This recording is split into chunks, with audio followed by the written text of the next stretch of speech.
In this video, I'll be showing you how to connect Bluetooth mouse to MacBook. It's a very simple method, so if you find this video helpful, be sure to drop a like and subscribe. So the first thing you want to do is trigger the mouse pairing engine. So flip your wireless mouse over to access the space control panel, slide the switch power to on, and many models will show a green bar or an initial power indicator light, and then locate the dedicated pairing or channel button.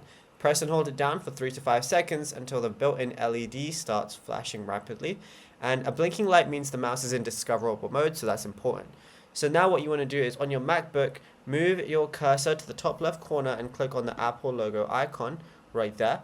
And then go ahead and click on System Settings. Once you're in System Settings, look at the left-hand navigation column and then click on Bluetooth, which is going to be right under Wi-Fi.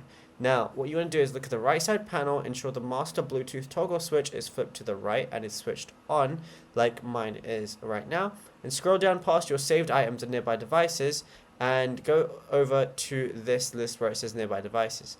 Now, once your mouse appears in the directory list, hover over your cursor over its name and profile, and then all you got to do is click this connect button whenever you see your mouse, and the flashing light on your mouse will turn solid and stop, confirming your trackpad inputs can now be completely handled by your new mouse. And yeah, it's as simple as that. Now, if you found this video helpful, drop a like and subscribe.